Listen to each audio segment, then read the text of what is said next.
Welcome to Expert Profiles Atlanta, where Atlanta's influencers and innovators share strategies for overcoming obstacles and achieving success in business and life. Here's your host, best-selling author and Atlanta influencer, Neil Howe. Hello and welcome to the show. This is your host, Neil Howe, and today my guest is world champion fighter Richard Trammell. He helps kids and adults achieve their fitness and martial arts goals by providing them with tried and true methods from 40 years of experience. Richard is a three-time world champion martial artist. He is the owner of Trammell Fitness and Martial Arts in Atlanta since 1999. He has authored a book, How to Be a Champion, and his clientele consists of people from all walks of life, from homemakers to business professionals, doctors, lawyers, kids, and athletes. Welcome to the show, Richard. Thank you so much for having me. I'm excited to be a guest on your show. Well, it's not too often we have world champions here on the show, so let's get a little bit of your background before we go any further. Talk to us about your career for a minute. Well, I've been I'm a lifelong martial artist. I started training in the martial arts at the age of 8, and I competed as a martial artist from 1985 until. I still compete, but as far as a serious competition, I competed up until 2004. I've competed in the sports of Taekwondo, boxing, karate, judo, kickboxing, and mixed martial arts. I started personal training full-time in 1999, and I started Trammell Fitness and Martial Arts in March of 1999. And I've been doing that ever since. Excellent. Well, it obviously takes a lot of discipline to become a world champion in anything, and martial arts are certainly known for instilling that discipline. So what kind of people is it that you are working with right now? Is it really people that are trying to get to an upper level in martial arts? Yes. Well, actually, a small number of my students and my clients were actually competitors. So I'd say probably 10% of the people that I train are serious competitors. And with that small number of people, I have competitors that compete nationally and internationally. But most of my clients are, regular people, or as I say, the people that just want to get in shape, or they want to learn self-defense, or, I have that kid that needs self-confidence, discipline, and self-control. So talk to me about that, because martial arts is known especially for kids to give them that confidence and the self-control. Why is that something that is associated with the martial arts? Well, unlike a lot of activities that kids participate in, for example, if they play soccer, football, baseball, a lot of times, they don't, even if they're allowed to be on the team, the kids that play the best usually play the most. In the martial arts, it's an individual thing, so they don't have to be measured by anyone else's standards. I have a child, and every child is going to have the opportunity to do the same thing. And by doing that, they're able to, have an equal amount of play, as opposed to if they played on a team, the better kids or the more athletic kids are taken a little bit more seriously. In the martial arts setting, everybody is treated fairly and everybody gets an equal opportunity. And there's a few disciplines within martial arts that seem to be extremely important, notably the respect and discipline. Yes. And so one thing we begin and end each class with a bow, and what we teach them is that when you see people bow, it is showing a sign. It's showing courtesy. It's showing respect. what I do at the end of every class is I have, especially with my kids, I have them shake hands. If we have a new kid in the class, I have them introduce themselves. I have them get into the habit of asking about that person, where they're from, what school they go to. And I try to create a family-like environment. And so that this allows them to kind of get rid of being shy, and it allows them to be more open. Yes, definitely. Having a welcoming atmosphere like that is something that people are going to want to come and be involved in, and feel confident that they're in the right place, which is great. So with the kids, obviously, there's some more life lessons to teach with the discipline and the respect, but it's also about the fitness as well. Talk to me about some of the things that you do with the kids. Well, since you mentioned that, in today's school systems, unlike when I was a child, we had PE every day, and over the years, that has changed in schools. At one time, they said that they wanted the kids in the classroom more, so they had less PE. So it's not required. They used to do an annual fitness test when I was a kid. I don't think they do that anymore. So unless a kid is involved in a sport or activity outside of school, a lot of them are not getting the necessary exercise, because kids play with video games more so today than they do outside. So what I try to make sure that I do is I try to make sure that, along with lessons of discipline, respect, self-control, there is a fitness element involved. I want to make sure that they develop motor skills, coordination, flexibility. They learn how to do a proper push-up, proper sit-up. Sometimes on a nice day, I'll get them outside and make sure that they do activities that involve them moving and getting good physical conditioning. Excellent. So why do you think that is that problem with the schools, with the overabundance of overweight children? Why do you think the schools would be cutting out PE? And this, I was a PE teacher for 5 years, Yes. A couple of decades ago, but it's a major problem. Why do you think it's not being addressed? I think it's a bigger problem than the fitness. I mean, now the way, they keep changing their teaching methods. Now the kids, their school year is longer because they figure they need to be in school more. They need to improve these standardized test scores. So I think whatever they're doing, they're changing the entire way that they're teaching kids. When I look at when I was in school, it was much different.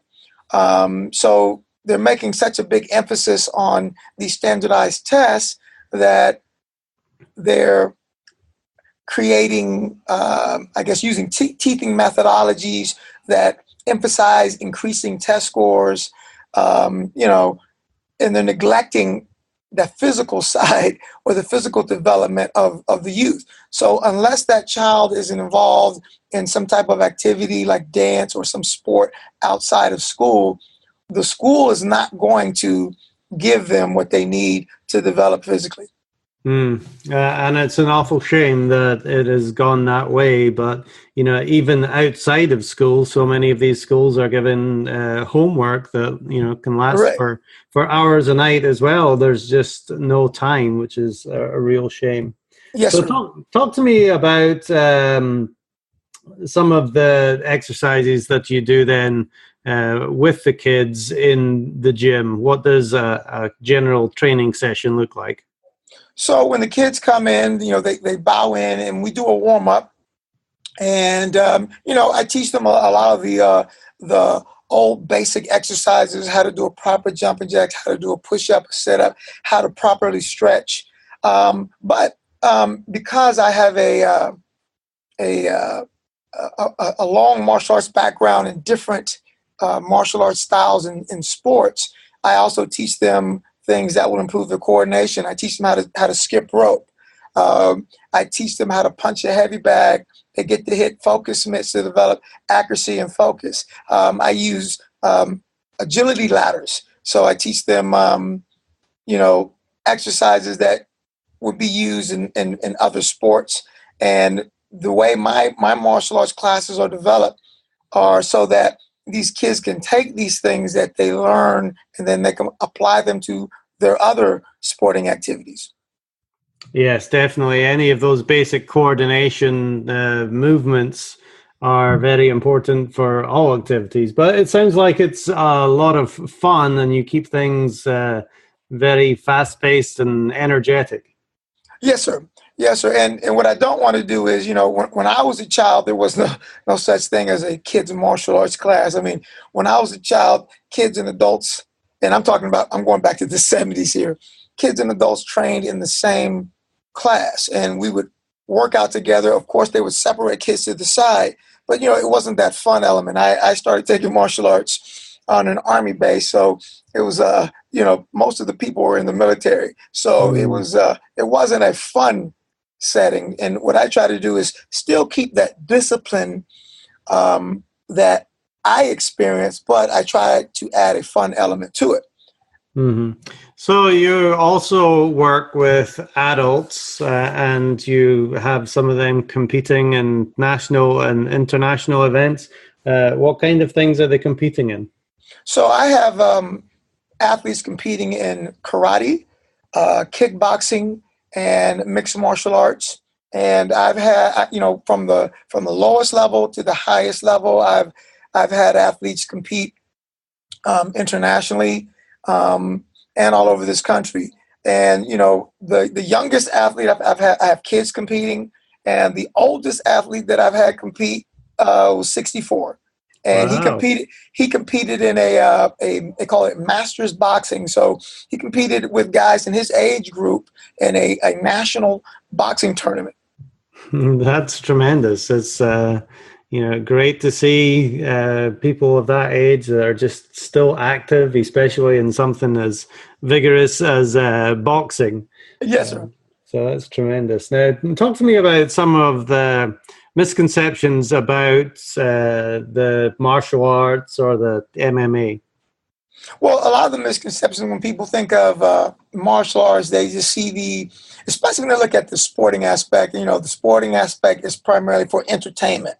So, and when you look at it, you see people basically beating each other up. And so when people look at the martial arts and they see that the violence of it, then a lot of times they assume that, what I do is have my students do the same thing that they see on TV. And that's really a small segment of the martial arts. And like I said, the average student is not going to get in the ring or get in the cage and beat people up. And that's not what we're about. I do feel that, what people see on TV is how the martial arts are marketed. And, but that's a lot of time leaves them with the misconception is that that's what we're about. Kids seeing that coming into a martial arts school, that's what they're going to learn. And that's the farthest thing from the truth. Our goal is to teach martial arts, but use it in a way to teach people to be non-confrontational, to be non-violent, by releasing their stress and frustrations out in the gym. They don't have to do it in public. Yeah, I was, going to follow that up and say, what do these people get out of it if they're not actually getting in the gym and having that, hand-to-hand kind of combat? What are they getting out of it? Yeah, well, and for some people, so some of my older gentlemen who compete, my older students who train, they get to train with, young guys, and my competitors train with my old students who don't compete. But what it does give that older student who's training alongside that young person, they say, hey, I can do what this person can do. It gives them a strong sense of security, and that if they ever needed to defend themselves, they have an idea of what to do, and they have some confidence that they could protect themselves. So that is an added bonus. Obviously, you have that Yes. confidence, and if you ever do need it, you know what to do to be able to handle yourself in those kinds of situations, which is great. But just talk to me about the fitness aspect of this. How does the martial arts really work on fitness if people are, trying to get in shape or lose weight? Well, it's I call it's a fun way of moving, and there are many ways to exercise, and having trained in a variety of different martial arts, I'm able to take different attributes from these different styles and combine them into one workout. For example, I did Taekwondo. So, Taekwondo is very aerobic. It requires one to be flexible. One has to kick. And just moving the legs, lifting the legs up requires one to use the entire body. It requires them to develop better motor skills, better coordination. Boxing, they're punching a heavy bag. They're applying their techniques against resistance. I'm sorry. They're applying their techniques against resistance. So by mixing these different martial arts together, I'm able to work their upper body, their lower body. They're able to burn a lot of calories. They develop strength, because if they're hitting a pad or hitting a bag, they're applying their muscles against resistance. So there's a lot of benefit in what we do, because the constant motion, they're developing themselves, their aerobic capacity, they're developing their flexibility, and they're developing their endurance all at one time.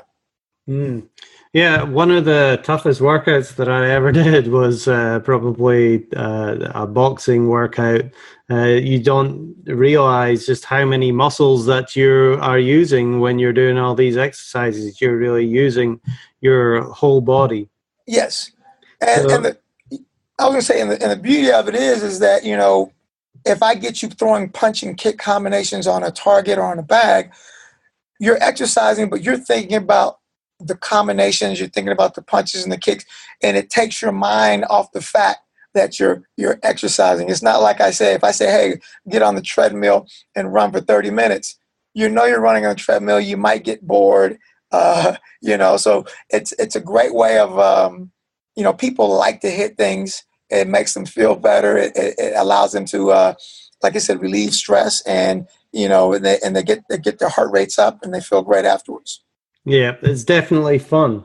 What does it take to get into the kind of shape that people are looking for? How long does it take to get into that kind of world champion shape like yourself? Well, I tell people the most important thing is consistency. I can take somebody who's not working out at all, and the first time I give them a jump rope and say, skip this rope for 1 minute, they probably can't do it. But within 2 weeks, I can have that person skipping that jump rope. I've taken from kids to adults, and a lot of times there are adults who've never jumped rope, and they don't have the coordination.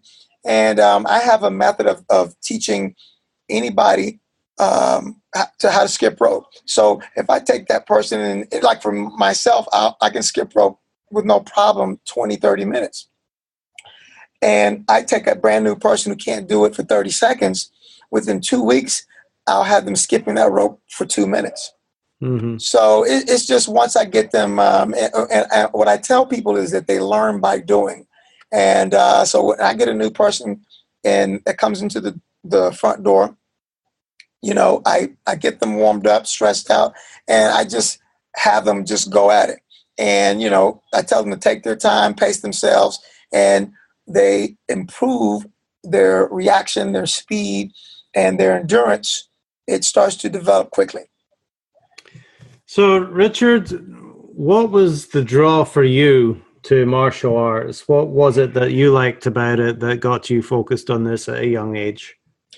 Well, here's the funny thing is when I first started it, it was something that my father wanted me and my brothers to do because he felt it would be good for, discipline and for structure. And, when I was a kid, I didn't like it at first because it kind of interrupted on Saturdays, it interfered with my cartoons. Right. But what I guess over time, I had a good role model in my oldest brother. My oldest brother, he was into the martial arts, and I would copy everything that he did. And so that helped me develop an appreciation for the martial arts. And then, like every other kid, I saw the Bruce Lee movies, and we would copy what we saw in the movies. And then as I got older, I think the very first time I saw professional kickboxing on TV was, I don't know if you ever heard of a guy named Bill Superfoot Wallace. I saw Bill Superfoot Wallace fight, and that was the first time that I verbalized to myself in my mind that, hey, that's what I want to do. I was about 14 years old.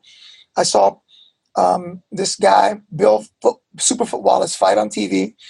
And I said, hey, I want to be a kickboxer. So that was the first time I made the conscious expression of being a kickboxer. I want to be a kickboxing champion. And then I pursued it from that point. Mm. And the other thing I like about martial arts is there's a progression that keeps you involved. If you're going through, your white belt to your black belt, there's always something to succeed. Is that just in karate, or is it in all the disciplines? No, sir. So what I've done is I'd say there's various martial arts that do use a belt system, and some do not. And one of the main reasons that we have it is to have a way to measure your learning, just like somebody going from one grade to the next in school. And we've developed a curriculum that we use at our gym that we have it written out. So when that new person comes in, we can give them a booklet, and they can follow this method and see where they are and judge their learning. And as far as where you're located in Atlanta, where is that? We are in an area called, I guess it's West Buckhead. We're probably about 5 minutes from downtown Atlanta. Mm-hmm. And do you just have people come to your gym, or do you go out to schools or communities or anything like that? Most of the people come to our gym. We do 1 day a week. Me and my assistant instructor, we go on Fridays. We go to a church that has there's a nonprofit organization called Power Up that has hired us to come in 1 day a week to teach kids that may not in any other way be able to do the martial arts. Mm-hmm. So we have a group of about 16 kids that we work with 1 day a week, and we're going to start another class at another program called Agape, which is another community-based organization that reaches out and brings at-risk kids mm-hmm. into an environment where they can do different activities, and martial arts being one of them. We will go in and teach these kids also. Excellent.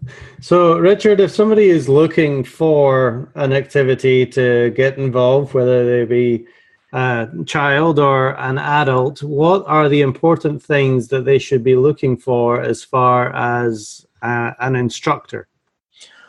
Make sure that they, first of all, get someone who is credible.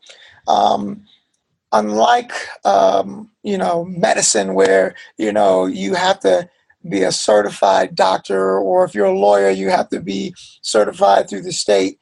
In the martial arts, you don't have to. I mean, anybody can make up a martial art, or they can study for a little while and just go out and market themselves and teach martial arts. the martial arts is a big business because, with the growth of, kickboxing and mixed martial arts, you got a lot of people that'll just open up a school and they will exaggerate their credentials just to get people in the door.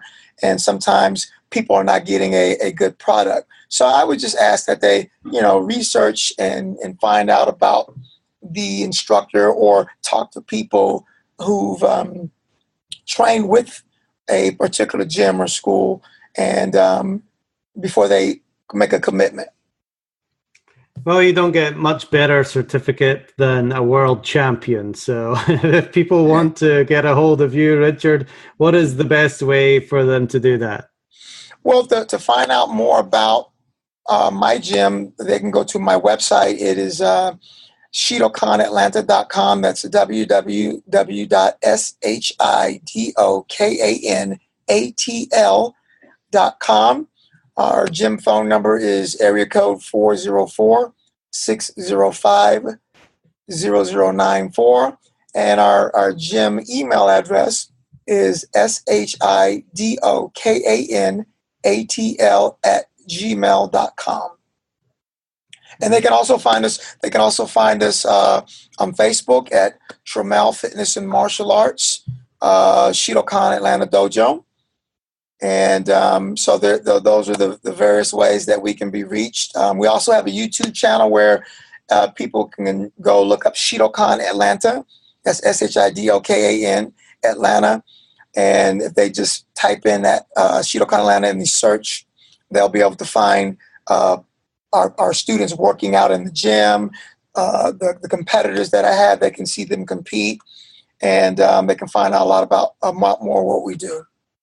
Excellent. Well, great resources there. That's great to see it in action before you actually make a decision whether to, join or not. And go into those YouTube videos. I've seen a few of them. It really gets the energy going and something that people want to get involved in. So, Richard Trammell, thank you very much for being the guest on Expert Profiles Atlanta today. It's been a pleasure talking with you. Oh, thank you so much for having me, and I really appreciate you reaching out and bringing me onto your show. And to our listening audience, if you like what you hear, hit that like button and share. We'll see you next time on the show. Thank you for listening to Expert Profiles Atlanta with Neil Howe. To learn more about the resources in the show or to listen to past episodes, visit expertprofilesatlanta.com.